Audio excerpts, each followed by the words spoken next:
Hi, and thanks for watching. In this video, I wanted to look at our Qigong practice and this idea of sensing the Qi as we go through Qigong movements.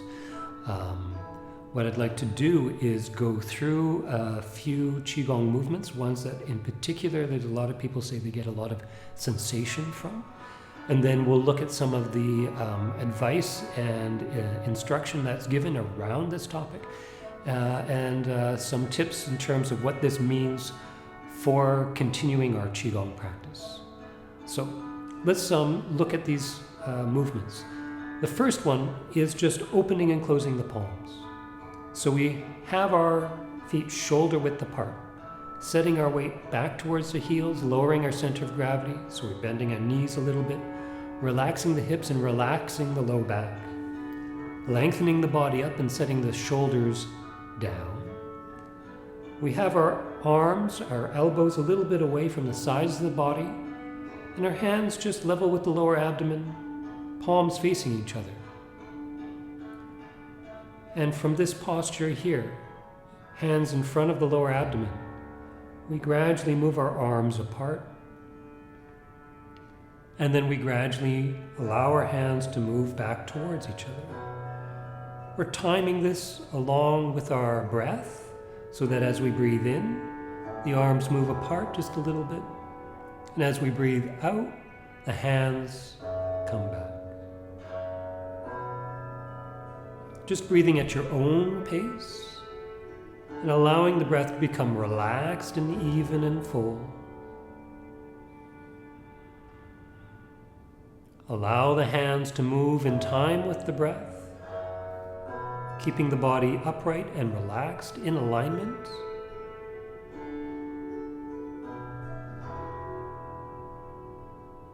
Two more times, breathing in and out. One more time, a nice full breath, breathing in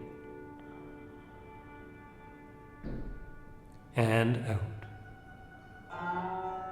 The next move, bringing our hands to our sides. Old man stroking his beard. With our palms facing up, one hand over top of the other, we bring our hands to the small of the back. And then bring the hands around the waist, one. With the fingertips forward, pointing forward, the hands go out, two. We bend our elbows, the hands come up on either side of the head. We lower our elbows and lower our hands. Arms coming back down to our sides. And four. Again, hands at the small, coming to the small of the back and around the waist. 5. With the palms facing up, the hands go forward. 6. Raising the hands up on either side of the head, relax the shoulders, lower the elbows, and allow the hands to come down, returning to our sides. 4.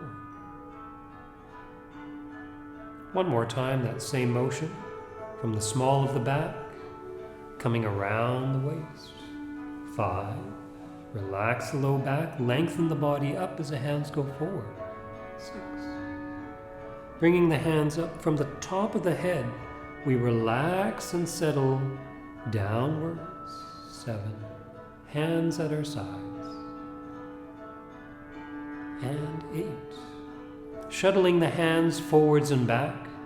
We have one hand forward with the palm facing down. Other hand palm facing up, fingertips pointing forward. The lower hand we bring underneath the other hand and extend it out as the top hand comes back in front of the midline. 1. Turn the hands over so the closer hand is palm face up, the outer hand is palm face down. Extend the lower hand out as the upper hand comes in. 2. Turning the hands over.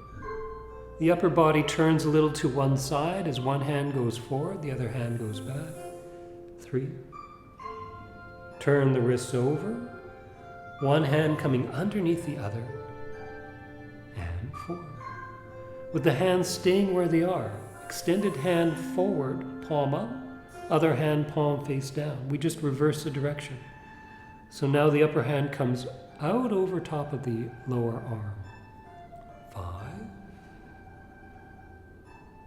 Turn the hands over, sending one hand forward, other hand back. 6.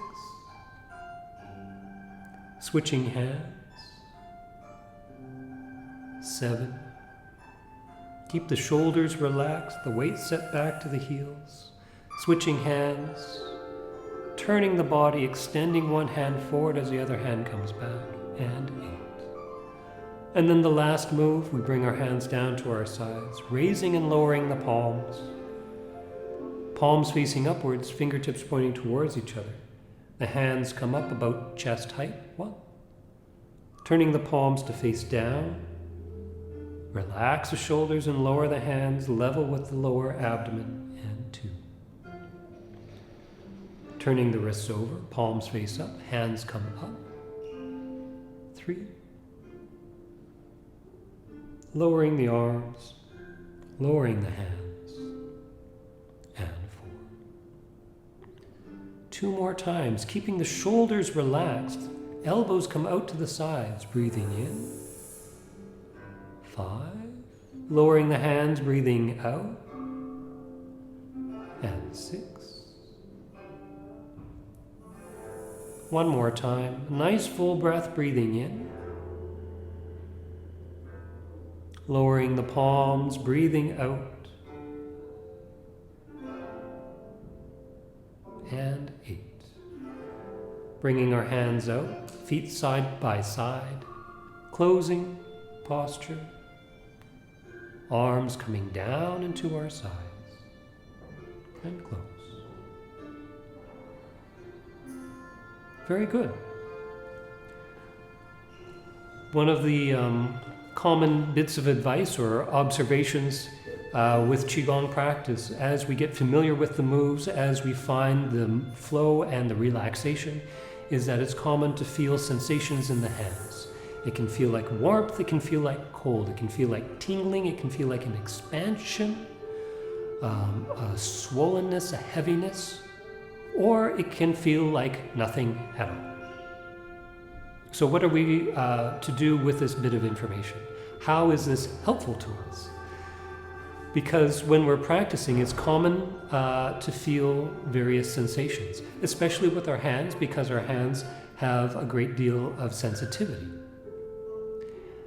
But the bit of information that's given to us is that it could be this, it could be that. It could be this sensation, it could be that sensation. Or it could be no sensation at all.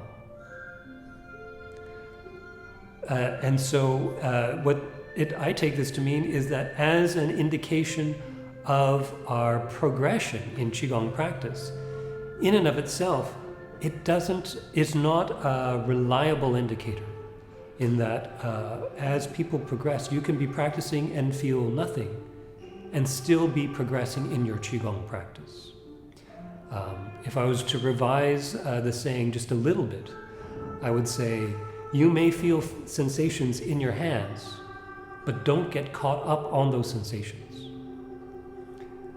I say that for maybe 2 reasons. The 2 reasons, one of them is that if we get too caught up in focusing on our hands, then we can be doing a practice with our hands, and the hands narrow our focus. And so we can have a posture that is not conducive to deepening our Qigong practice, have all sorts of sensations in our hands, and not actually be able to progress, despite having sensations in the hands. The other thing in terms of a reason for not focusing on this too much is that it hooks in that part of us that looks for progression, that looks for recognition, and looks for accomplishment, which again I think is a detriment to our Qigong practice and will eventually distort our practice and limit our ability to deepen our Qigong practice. So if it's not the sensations that we feel in our hands, what is it that we should be doing with our Qigong practice to help us in terms of progressing?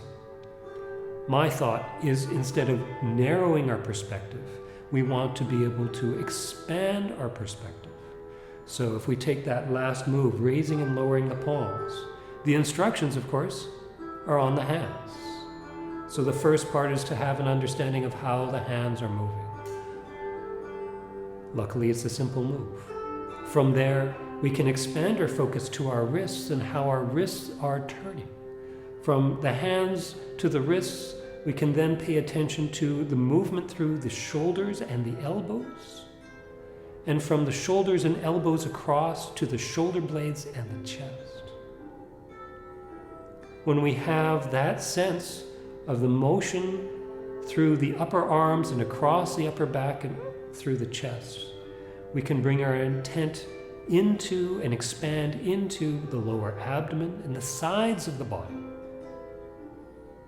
And so still focused on the fingertips and the palms and the wrists and the elbows and the shoulders, but now the whole torso.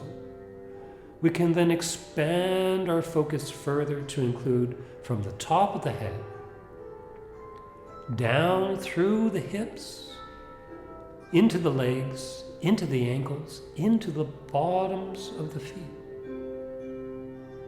Now we have a practice that strives to incorporate the whole of the body into the movement and understand the alignment, the motion, and the sensation that is conveyed when these two things, the alignment and the motion, support each other. So this expansion and the ability to practice this greater sensitivity and greater awareness, I think, is a more useful way of approaching a Qigong practice. So I hope this information is helpful for you. Keep training, keep practicing, and take care.